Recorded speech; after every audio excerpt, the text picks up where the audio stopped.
Bible ఉంది, నేను రక్షించుకుంటాను అని ఉంటుంది. యోహాను సువార్త 19వ అధ్యాయంలో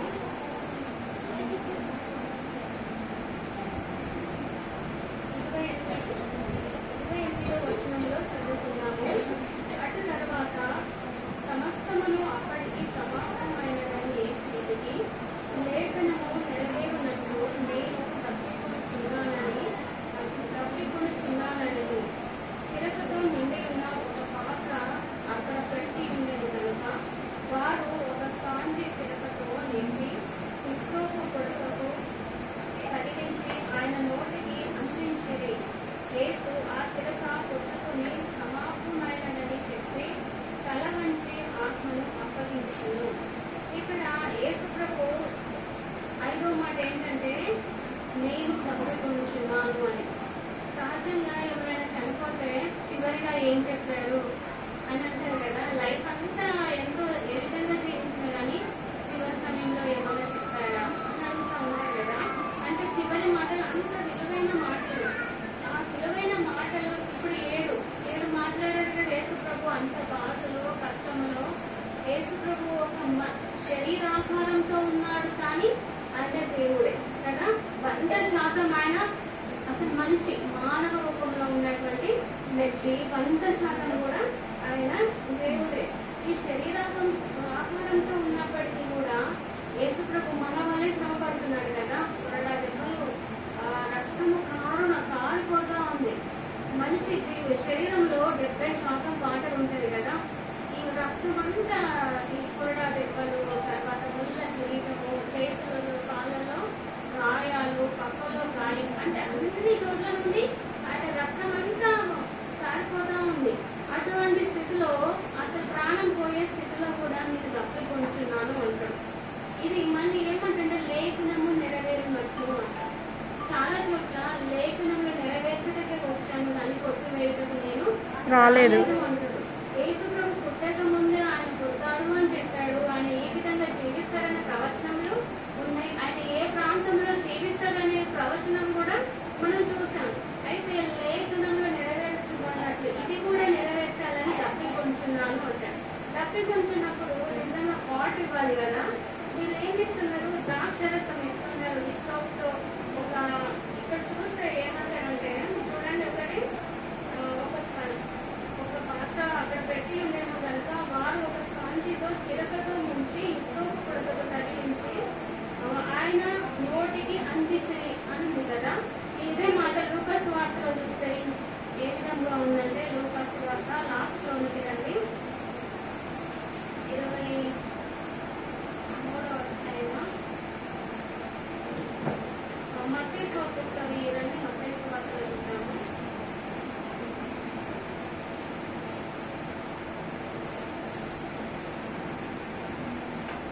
మత్తయి సువార్త 27వ అధ్యాయము 14వ వచనంలో చేదు కలిగిన ద్రాక్షారసము ఆయనకు త్రాగనిచ్చిరి గాని ఆయన దానిని రుచి చూసి త్రాగనులకపోయెను.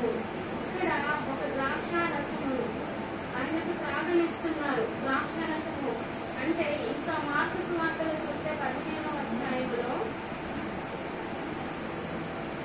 23వ వచనంలో అంతటా పోలము కలిపిన ద్రాక్షారసమును ఆయన ఇచ్చిరి కానీ ఆయన దాన్ని పుచ్చుకొనలేదు. ఇక్కడ యేసుప్రభు దాహం కొన్నాడు కనుక వారు వాటర్ ఇవ్వాలి, కానీ ఇక్కడ ద్రాక్షరసం ఇస్తున్నారు. పోలంతో కలిపిన ద్రాక్షరసం ఇస్తున్నారు. పోలము అనేది చేదుగా ఉంటుంది. ఆ సమయంలో ఇస్తే తాగగలరు ఎవరైనా? ఎవరు కూడా తాగలేదు. యేసుప్రభు దాన్ని రుచి చూశాడు కానీ తాగినట్టుగా తెలుసుకున్నట్టుగా మనం చూస్తలేము. అంటే ఇక్కడ ద్రాక్షరసం అనేది ఆ పాత కాలంలో అనస్థీసియా కనిపెట్టక ముందు ఒక వ్యక్తికి ఆపరేషన్ చేయాలంటే ద్రాక్షరసం తాగించి అప్పుడు ఆపరేషన్ చేసేవారంట. చాలా మంది కొంతమంది తట్టుకునే వాళ్ళు, కొంతమంది తట్టుకోక చనిపోయారు. చాలా వరకు ఫెయిల్ అయ్యి. అయితే ఇప్పుడు చూడండి, చాలా మంది మత్తులో ఉండి తెలుసాలో కొడతారు కదా. తర్వాత ఏమన్నామంటే మత్తు దిగిన తర్వాత సైలెంట్ అయిపోతారు. అంటే మత్తులో వాళ్ళు ఏం చేస్తున్నారో, ఎలా ఉంటున్నారో వాళ్ళ బాధ కష్టం. చాలా మంది అంటే బాధను మర్చిపోవడానికి ద్రాక్షరసం తాగుతున్నామని అంటే అంటే ద్రాక్షరసం తాగడం వలన యేసుప్రభు అంత కష్టపడుతున్నాడు, బాధపడుతున్నాడు కదా, ఆ బాధ ఓర్చుకుంటాడు, మర్చిపోతాడు, ఆయన రిలీఫ్గా ఉంటుందని ఇస్తున్నారు. కానీ యేసుప్రభు దాన్ని పుచ్చుకోవడం లేదు. అంటే ఆయన ప్రయాణం ఎట్లా ఉందంటే తన యొక్క సిలువ త్యాగం అనేది కంప్లీట్ చేయాలి, ఆ సిలువలో మరణించాలి, ఈ దేహాన్ని పరిశుద్ధంగా కాపాడాలి, ఈ దేహాల్లో ఎటువంటిది కూడా చేయవద్దని ఆయన శ్రమల గుండా ప్రయాణం చేస్తా ఉన్నాడు. నిజంగా యేసు ప్రభు మనం ఐగుప్తు నుండి ఇశ్రాయేలు నడిపించినప్పుడు మోషే ప్రార్థన చేస్తే 20 లక్షల మంది నీళ్ళు తాగారు కదా, ఒక మాట అంటే ఆయన నీళ్ళు దొరకవా, ఆ దాహం తీరగా లక్షల మందికి నీళ్ళిచ్చిన దేవుడు మన కోసం దాహంలో ఉన్నాడు. అసలు ఈ దాహం అంటే ఏంటంటే మనిషి జీవితంలో యుగ సువార్తలో చూస్తే లాజరు కనిపిస్తారు, ఇంకొక వ్యక్తి ధనవంతుడి జీవితంలో ఏ లోటు కూడా సంతోషం ఉంది, సమృద్ధి ఉంది, సుఖము ఉంది. కానీ ఆయన కుందట పేదవాడు ఉండే మాత్రం కనీసం ఒక పూట అన్నం కూడా పెట్టలేదు. ఈ ధనవంతుడు చనిపోయాడు, సమాధి చేయబడ్డాడు, కార్యక్రమాలు నేర్పాడు. ఈ లాజరు ఒకడు చనిపోయాడు, కానీ ఈ లాజరు తీసుకెళ్ళడానికి దేవదూతలు వచ్చి కొనిపోయాయని చెప్తా ఉంటాడు. అంటే ఈ యొక్క లాజరు దేవుణ్ణి అంటి పెట్టుకుని జీవించాడు, దేవుని కొరకే అంత శ్రమలో కూడా దేవుణ్ణి ఒక మాట అనలేదు, నిందించలేదు, నాకే ఎందుకు ఇంత శ్రమ, అతనికి అంతమంది బిల్డింగ్ లో ఉండడం కూడా అనుకోలేదు. కుక్కలు చిన్న కుక్కలు నాకుతా ఉంటాయి కదా, కానీ ఆయన కలుగున్న స్థితిలో కూడా దేవుణ్ణి దేవుని కొరకే జీవించాడు. జీవిస్తే ఈ యొక్క లాజరును తీసుకెళ్ళడానికి దేవదూతలు వచ్చి తీసుకెళ్లారు. ధనవంతులు వెళ్ళి అక్కడ నరకములో యాతన పడుతూ చూస్తున్నాడు లాజరుని. చూస్తూ ఏమంటున్నాడు, ఎందుకైనా అబ్రహామా ఒక్క మాట, లాజరు యొక్క ఈ యొక్క చిటికెన వేలు నీళ్ళలో ఉంచి నా నాలుకను చల్లార్చుకో అంటే అంత దాహం. ఈ లోకంలో అన్ని అనుభవించిన నరకంలో మాత్రము కష్టాన్ని అనుభవిస్తున్నారు. కానీ ఈ లోకంలో శ్రమ పొందిన లాజరు మాత్రము సుఖాన్ని, సంతోషాన్ని అసలు వర్ణించలేని ఒక భావన కదా, దేవునితో ఉండడము, దేవుని సన్నిధిలో ఉండడము, అద్భుతంగా జీవిస్తూ ఉన్నాడు. అయితే ఇక్కడ దాహము తీర్చాలి కదా, దేవుడు మన కొరకు దాహము ఉన్నాడు. చూడండి యోహాను సువార్తలో చూస్తే 7వ అధ్యాయంలో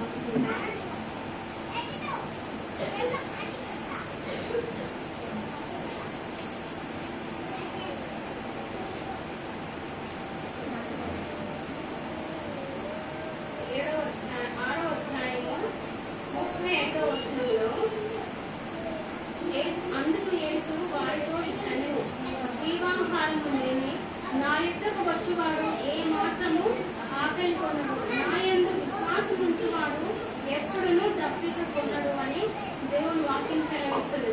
ఇప్పుడు జీవ జలము కావాలి కదా, దేవుడు ఏమంటాడు, ఇప్పుడు మన కోసం దాహం ఉన్నాడు కదా, మన దాహం తీర్చబడాలి. ప్రకటన గ్రంథంలో చూస్తే జీవజలాన్ని ఇస్తాను, జీవ నదుల ఎదుగుతుంది తండ్రి అని ప్రకటన గ్రంథంలో చెప్తా ఉంటాడు.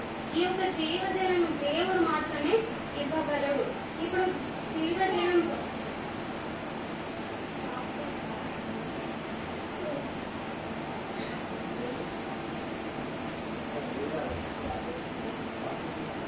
అయితే మన దాహము తీర్చడము, దేవుడి దగ్గరకు వస్తే మన దాహము తీర్చబడుతుంది.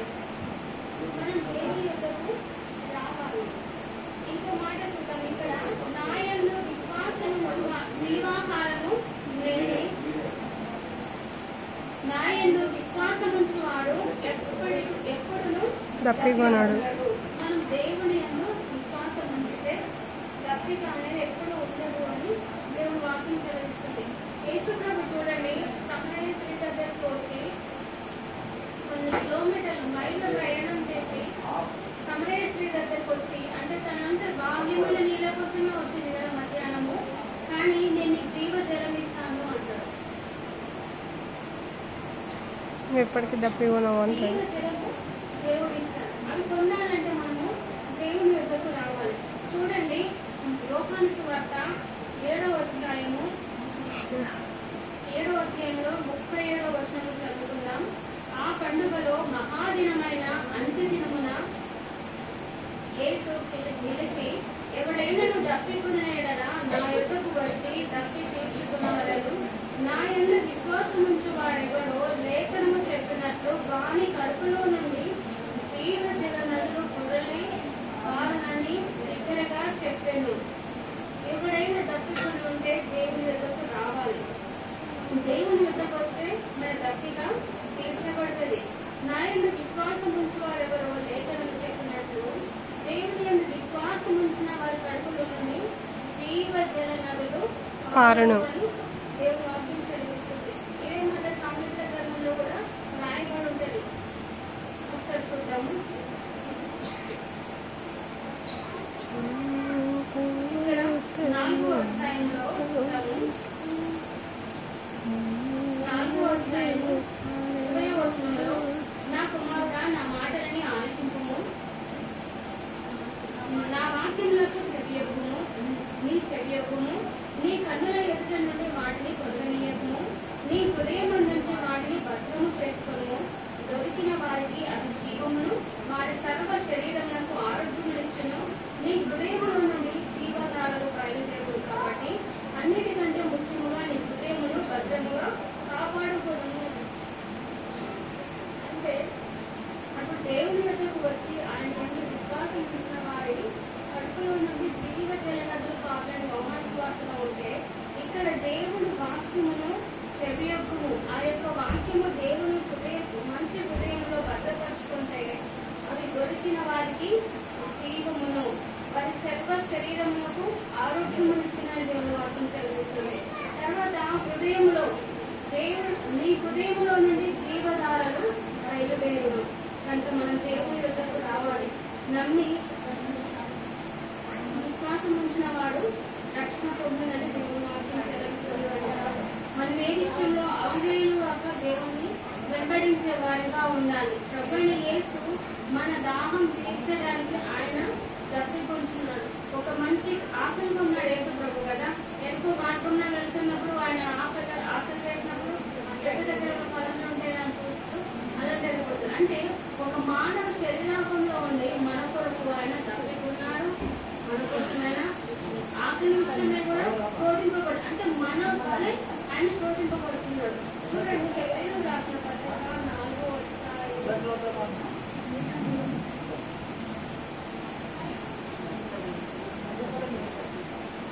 హెబ్రీయులకు రాసిన పత్రికలో ఏమంటాడంటే,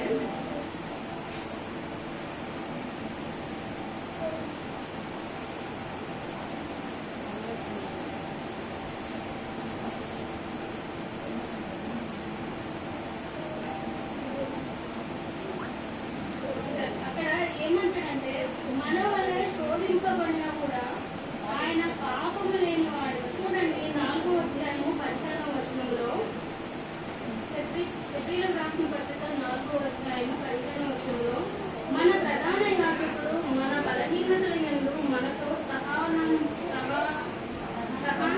లేనివాడు కాడు కానీ సమస్త విషయములలో మన వలనే శోధింపబడినను ఆయన పాపము లేని వాడిగా ఉన్నాడు. మన వల్ల శోధింపబడుతున్నాడు, మన వల్ల తప్పించుకుంటున్నాడు కానీ ఆయన పాపము లేని వాడిగా ఉన్నాడు. చూడండి, దేవుడు అసలు ఎంత బాగా ఎందుకు అనుభవించాలి కదా. ఫిలిప్పీయులకు రాసిన పత్రికలో చూస్తే దేవుడు ఏమంటాడంటే, ఇక్కడ 2వ అధ్యాయము 6వ వచనంలో, ఆయన దేవుని స్వరూపంలో కలిగిన వాడై ఉండి దేవునితో సమానముగా ఉండుట విడిచిపెట్టకూడని భాగ్యమని ఎంచుకునలేదు. కానీ మనుషుల పోలికగా పుట్టి దాసుని స్వరూపమును ధరించుకొని తను తానే వ్యక్తులుగా చేసుకున్నాడు. వ్యక్తులుగా చేసుకొని మన యొద్దకు వచ్చాడు. మన వల్ల జీవించాడు. ఆకలి విషయమే శ్రమ అనుభవించాడు. దాహం విషయమే శ్రమ. అంటే మానవ జీవితంలో కలిగేది అన్ని కూడా ఆయన భరించాడు. కనుక మనం ధైర్యంగా ఉండాలి. జీవజలము పొందాలంటే ఆయన యొద్దకు వచ్చినప్పుడే ఉచితంగా ఇస్తున్నాడు జీవజలము. చూడండి, ఇక్కడ ప్రకటన గ్రంథము 22వ అధ్యాయము 17వ వచనంలో, ఆత్మయు పెళ్లి కుమార్తెయు రమ్ము అని చెప్పుతున్నాడు. వినుమ రమ్ము అని చెప్పవలను. తప్పికొనిన వాణ్ణి రానిము, విక్రయించు వాణిని జీవజలమును ఉచితముగా పుచ్చుకొననివ్వు. జీవజలమును ఇస్తాడు. మనం దేవుని యొద్దకు వచ్చినప్పుడు అంటే ఉచితముగా ఇస్తాడు. కనుక దేవుణ్ణి వెంబడించడంలో మనము ఎప్పుడు కూడా వెనుకంజ వేయదు. ఇక్కడ వాక్యం హృదయంలో ఉన్న వారి నుండి జీవ జలనదులు కారణం ఆయన విశ్వాసం ఉంచిన వారిలో నుండి జీవ జలనదులు కారణం వాక్యం సెలవిస్తుంది. కనుక మన హృదయాన్ని పట్టణంలో కాపాడుకుందాం. విశ్వసించిన వారి వలె కనుక జీవ జలనదులు పారుతాయి కనుక మనం కూడా ఆ విధంగా ముందుకు సాగుదాం. ఈ కొన్ని మాటలు దేవుడు దీవించుగాక.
సక్సెస్ఫుల్ గా 5 మాటలు అయిపోయాయి. ఇంకా 2 బాకీ ఉన్నాయి.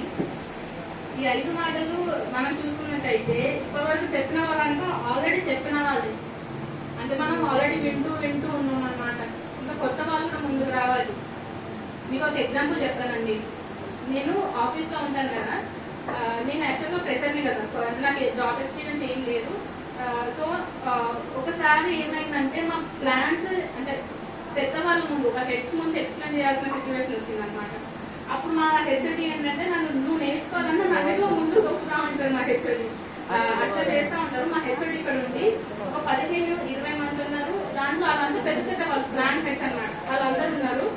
వాళ్ళందరికీ నన్ను ఎక్స్ప్లెయిన్ చేయమని అన్నారు. సో నేను ఎక్స్ప్లెయిన్ చేశాను. తర్వాత బాగా ఎక్స్ప్లెయిన్ చేశాను, మంచిగా చెప్పాను అనమాట.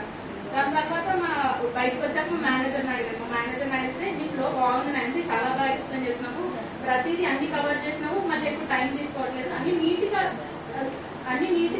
సర్ది పెట్టినట్టు చెప్తున్నావు అని అన్నారు. అండ్ ఇంకొకసారి అయితే నాన్సీ నువ్వు నాకంటే బాగా ఎక్స్ప్లెయిన్ చేస్తున్నావు అని చెప్తున్నారు. వాళ్ళకి ఏంటంటే ఒక 10-15 సంవత్సరాల ఎక్స్పీరియన్స్ అనమాట.